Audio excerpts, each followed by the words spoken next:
think you're better than me. I am better than you. This is Downfall, a historical war movie taking place in one of the bloodiest conflicts in human history on the side of the losing side. Are you having a laugh?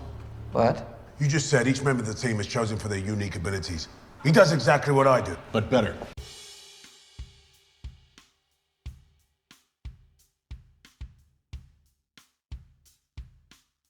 Francois Truffaut once said that there is no such thing as an anti-war movie, and the first leader of the Soviet Union, Lenin, recognized that how useful films are in glorifying and pushing propaganda. Both lines are objectively true when you look at them from a filmmaker and storywriting perspective. Films have been known to tell a certain message or push some form of propaganda, whether it be left-wing or right-wing ideologies. There are many cases of films doing this stuff. And when it comes to telling stories about war, especially when it comes to extremely bloody and horrific wars, there's bound to be a story told from the perspective of the losing side, even if that side is objectively wrong. When it comes to telling a story that is from the evil side, there is the risk of rewriting history by portraying the faction as this unstoppable force of good and the opposing group as evil villains. But if done right, you could allow people to understand that in war, the concept of good versus evil isn't a thing, and that there are forms of good and forms of evil in both sides. There aren't many films that follow this idea, but two significant ones are close: Gods and Generals and Downfall. Both films focus on some of the bloodiest conflicts in human history, the American Civil War and World War II. And as I said, both films focus on the side that was objectively wrong in the war. Both Gods and Generals and Downfall focus on the perspectives of the two most evil and hated groups in human history, the Confederate States of America and the Nazi Third Reich. Both of these groups focus on central characters. For Gods and Generals, it's Robert E. Lee and Stonewall Jackson. And for Downfall, it's Adolf Hitler and his secretary, Thraud Yone. Both casts are the closest thing to the human embodiment of evil as possible. But while Gods and Generals is an objectively bad movie, Downfall is an objectively good movie. Before we get into why, let's go into the history of both groups. The history of the CSA dates back way before the American Civil War or the election of 1860. On June 11, 1776, Thomas Jefferson, one of the U.S. founding fathers, started drafting a paper called the Declaration of Independence. In this paper, he wanted to add a passage condemning and banning slavery, something the other founding fathers, many of whom were slave owners themselves, decided to leave out, fearing it would cause them to lose support. While the founding fathers believed that racial apartheid and slavery would fade out over time, the next century proved otherwise. Going into the 19th century, the southern slave states of the U.S. grew increasingly hostile to the northern free states, often kidnapping blacks in the North to be enslaved again and harassing anyone who spoke out against slavery. In the election of 1860, many of the Southern planter aristocracy, including Robert E. Lee, Thomas Jackson, and Jefferson Davis, decided that they would rather tear the nation apart than lose their profits. They decided to form an organization called the Confederate States of America, or CSA, with the idea of becoming a slave state built off the idea that Christian Anglo-Saxons were the master race chosen by God. This resulted in the American Civil War, causing over 100,000 Americans to die in bloody and senseless fighting, brother against brother, all to preserve slavery. Thankfully, the war was won by the Union, and a difficult era of Reconstruction began. Despite having many apologists and conspiracy theorists, the CSA remains one of the most hated groups in human history. That was until the 19th century.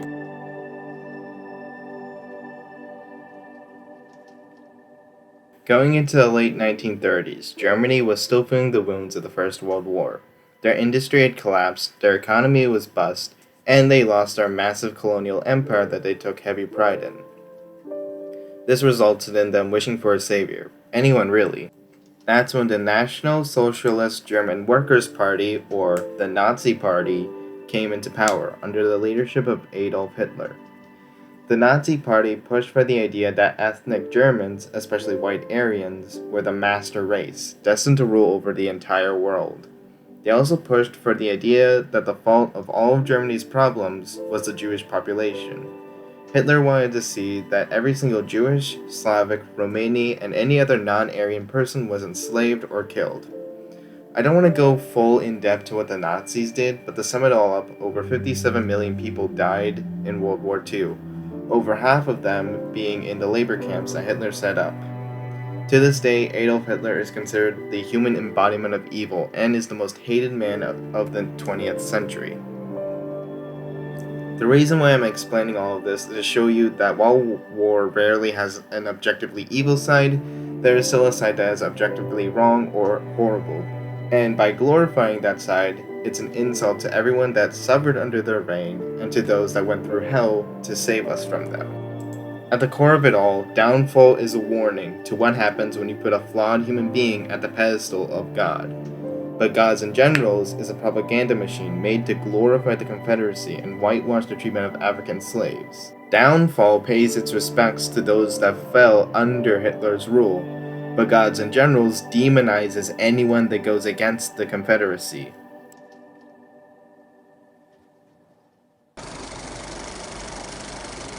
Now I can actually get into explaining these movies, which is why you guys came here. As I said before, Downfall focuses on Adolf Hitler as the villain protagonist, from the point of view of his secretary. Meanwhile, Gods and Generals is a movie featuring Stonewall Jackson as the main protagonist. Notice I didn't say villain protagonist. As a sucker for a villain protagonist, I can say Stonewall Jackson is not portrayed as a villain, neither is Robert E. Lee. Both of them are portrayed as these heroes or men of the people. Meanwhile, the people they are against are portrayed as these villains. The movie tries its hardest to portray Stonewall Jackson as this stone-cold, no pun intended, badass who's fighting against this oppressive empire for his people.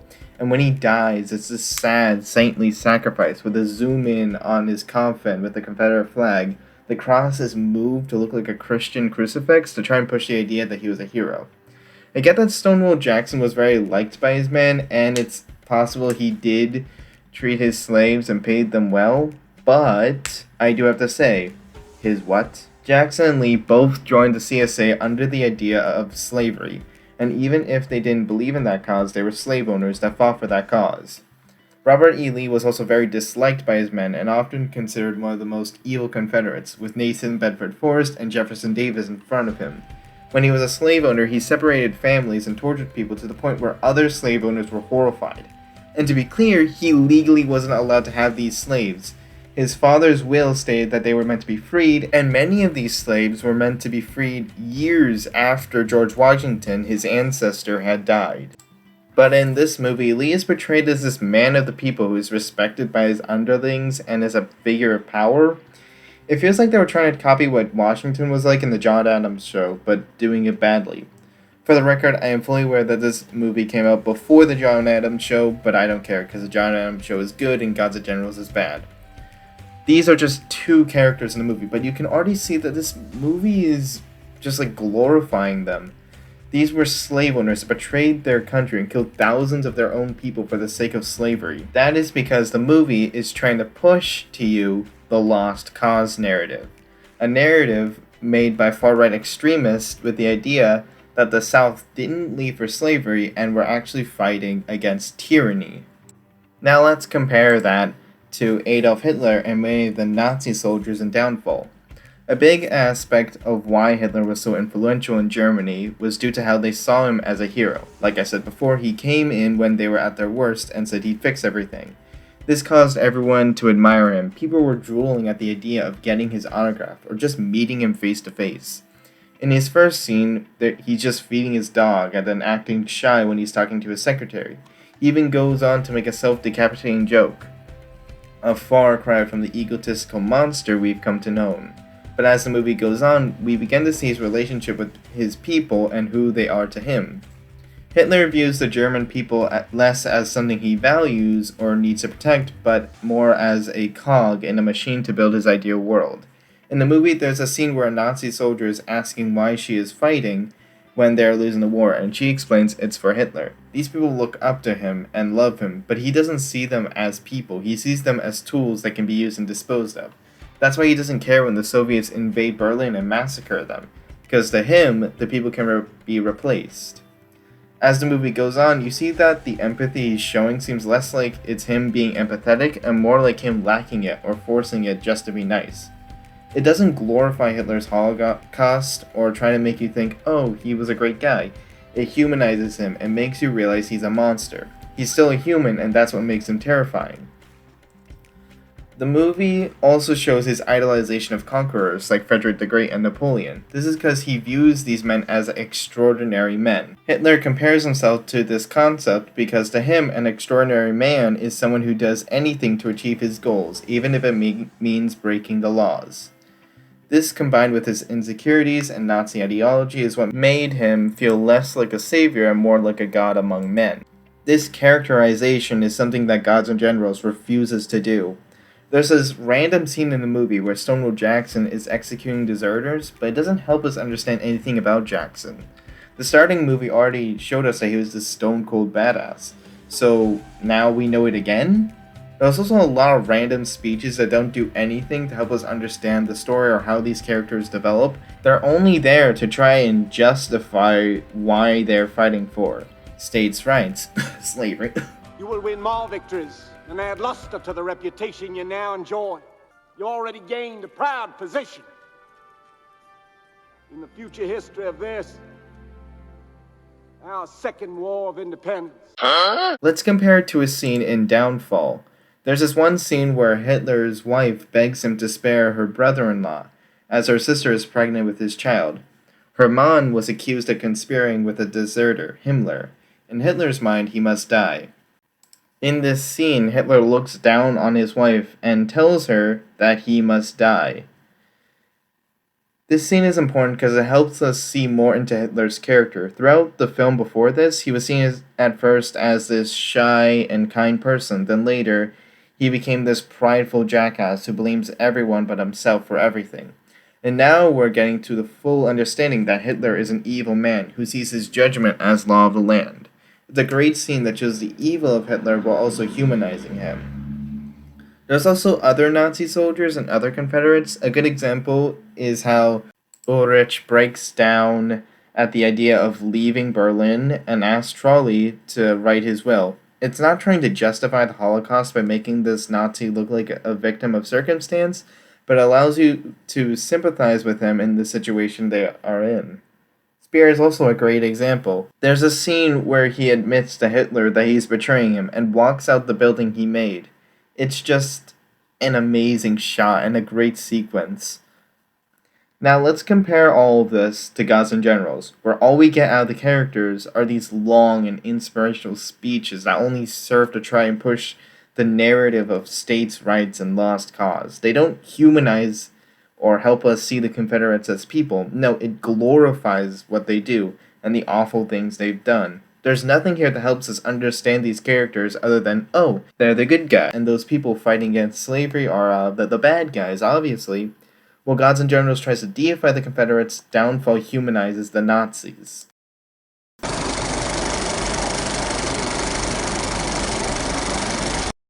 What a lot of people should understand is that there's a difference between a character pushing an ideology and the movie telling you an ideology. In Attack on Titan, one of the characters is Flock, a xenophobic, traumatized soldier who's pushing the idea that everyone outside their island is evil and deserves to die. A lot of people assume this was an endorsement of fascism and genocide, but when you saw the show, which is really good by the way, you can see that Flock isn't pushing the narrative to the audience. He's giving these ideas because he's a xenophobic, traumatized soldier.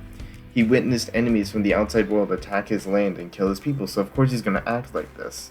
It doesn't justify what he does in the show, but it's not like he's portrayed in a positive light either. Same thing with Gangs of New York. Many of the characters are anti-immigrant and are heavy believers in Christianity. The movie isn't pushing the idea of xenophobia or Christian ideals, it's just that these gangsters hate immigrants and a big part of the story is combating these immigrants. Attack on Titan doesn't glorify Flock's fascist ideals, and Gangs of New York isn't glorifying Bill's lust for violence. So we need to take this information into account when we look at Downfall and Gods and Generals to see why they're different.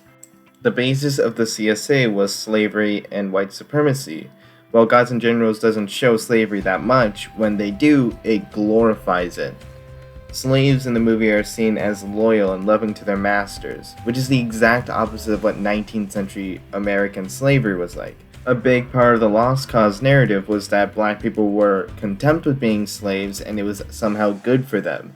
And by emancipating them, it was for the worst. All this movie is really doing is just pushing the idea that slavery was good, or that slavery was better for African Americans. It turns Gods and Generals from neo-Confederate propaganda to pro-racism propaganda. It is just absolutely foul and disgusting. Imagine how horrific Downfall would be if it had Jewish people in concentration camps being happy and content, or like it tried to push the stabbed in the back myth, the German version of the Lost Cause. That is literally what Gods and Generals is doing. In the ironmongery, wooden mill or boot factory, the workers can enjoy the many forms of pastime that the camp has to offer. Organized sport is very popular. Those that don't play certainly enjoy watching.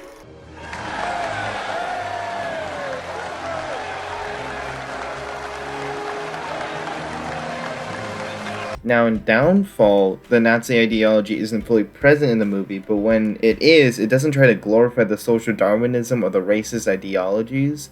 Instead, it demonizes it while humanizing those who follow it. There's a scene where Hitler is talking to the priest, and the priest has to ask Hitler if he is of pure Aryan descent. This is meant to be pretty shocking, as this is literally Adolf Hitler we're talking about here, and the priest is asking him if he is Aryan. Then, when Hitler is contemplating with Speer, he says that the only good thing he did in life was kill Jewish people, something that clearly horrifies Speer. And when he's dictating his will, he states that he blames Jewish people and its allies for his defeat, something that makes Trowell go, bro, what the hell? Gods and Generals whitewashes all its dark aspects to keep a PG-13 rating, we'll comment on that later, and to push the Lost Cause narrative. It's a glorification of the Confederacy and the racism it stood for. Meanwhile, Downfall demonizes the Nazi ideology while simultaneously allowing viewers to sympathize with those who follow it. Even if you don't sympathize with Hitler, which you're not really supposed to, you can still sympathize with the soldiers, the people he insults, and the citizens around them. Like, imagine if Gods and Generals showed Unionists being hanged and the torture of slaves, while showing General Lee and Jackson as these brutal leaders that threw their men's lives away. That's basically Downfall.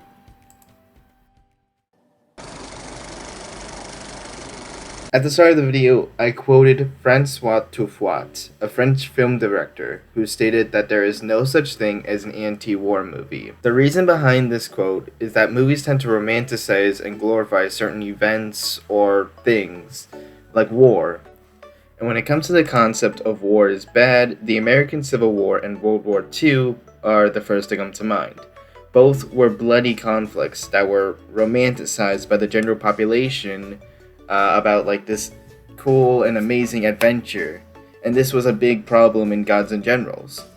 A major characteristic of the Lost Cause myth was how the Civil War was this rosy-tinted, fun little adventure, not this gruesome, bloody battle. And despite being one of the most historically inaccurate films ever, the tactics and uniforms were really well thought out throughout this entire movie. They didn't really make the characters or the ideologies or the politics at all accurate, and that's because to the Lost Cause myth, the battles matter more than the true story of what unfolded.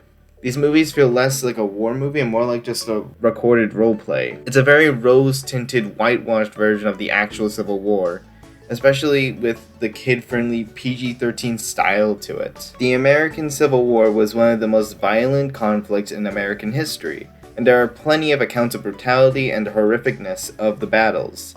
But Gods and Generals is just water canteen being shot. When it comes to movies having a PG-13 rating, it's usually to make more money off of people of all ages, which is understandable to me. I don't really have anything against people who want to make more money. If you want to make a movie PG-13 to make more money, I don't really have anything against that. But it should be worth noting that the toned down violence isn't because of the money. It's because they wanted to market this towards conservative parents and right-leaning schools to try and push the lost cause narrative down to children, which I think is objectively worse. Downfall is different. It's not trying to sugarcoat or whitewash the conflict, in fact, the polar opposite. World War II was one of the most horrendous and violent conflicts in human history. This is why there is a ton of gore in the movie. You see the violence. It might not be super over the top, but the movie doesn't focus on the war itself, but more so the politics and the characters, which is arguably the most important part when discussing a war story. The violence isn't there to show drama or plot, but it's there to show the consequences of Hitler and the other Nazi politicians' actions, how their ruthless conquests and enslavement brought them to the Soviets invading Berlin, and the people are paying the price for it. We see German citizens frantically running around trying to escape, people being bombed, soldiers committing suicide to avoid being captured. They even had the balls to show a dog being poisoned. What does Guides and Generals do? Oh yeah, water canteen. Bitte ich dich, die Geschäfts- und Privatbriefe und das Kuvert an den Führer gleich zu verbrennen. Ich schicke dir bei gleicher Gelegenheit Ess- und Rauchwaren, gerade für Mutti. So. Make yourself comfortable there, Colonel.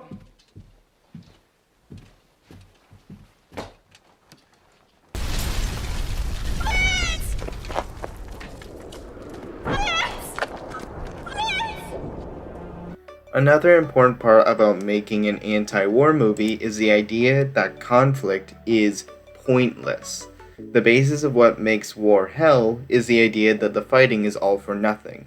This is hard to do in a film, especially things like the Civil War or World War II. Both conflicts are often considered the noble war, the good war, where the sacrifices mattered.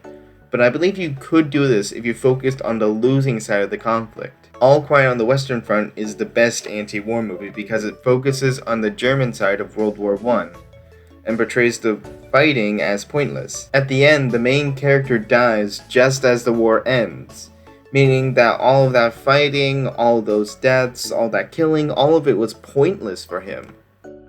Gods and Generals takes place in the first 2 years of the American Civil War from the perspective of Stonewall Jackson.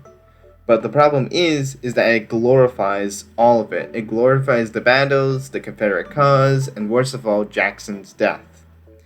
Stonewall Jackson in both the movie and history was shot by his men in the dead of night because they couldn't see him and got worried. In the movie, it's portrayed as this religious type of sacrifice with allegories to Jesus and stuff. I've mentioned that before. And it's somewhat stupid as Jackson's sacrifice was pointless. Because sure, the Confederacy did do well during the Civil War, but they still lost the war in general. So portraying his death this way was stupid. Why would a sacrifice that led to nothing be portrayed in a heroic way? Stonewall Jackson's death didn't even benefit the Confederacy. It actually made things worse for them, since they lost a good general, as well as thousands of men that they couldn't afford to lose. So this isn't a sacrifice, it's just some random guy dying. Why is it portrayed as a sacrifice? This is different in Downfall. I mentioned how Hitler was the villain protagonist of the show, which is true, but there's still 30 minutes of watch time left after he kills himself. In the movie's climax, the characters just start offing themselves to not get captured by the Soviets. Throughout the movie, there's this sense that all the fighting is pointless. All of it is pointless, especially now that Hitler's dead. He's gone, the war's over, so why are you guys still killing each other? There's no reason for this to happen. Again, it's not glorifying the Nazis or their ideologies, it's humanizing the people who followed them and the people who suffered under their evil.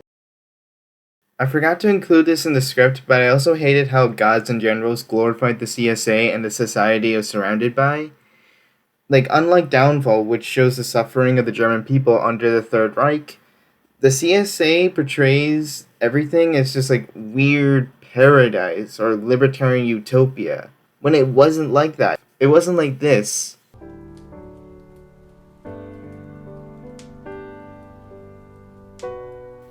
It was like this. Nuwu, the CSA wasn't racist, it was a libertarian utopia.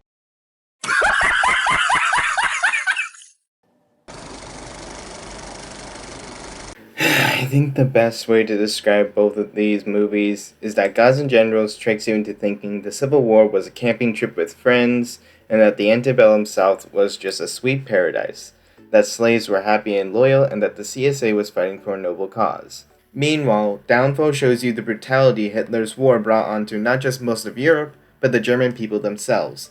It teaches you what happens when a flawed human being is put on the status of God, and rules like a god. Both these movies show exactly what and what not to do when making a story based on the life of a character that is objectively wrong. Do show them as a human being with virtues and flaws like everyone else. Don't deify them. Do have it that they express their ideologies in a certain way. Don't glorify or justify that ideology. Do make a story featuring the tale of this person with a sense of passion for the story and history. Don't make a long drama of the first 2 years of the Civil War to try and brainwash the population into thinking about the wrong side of history.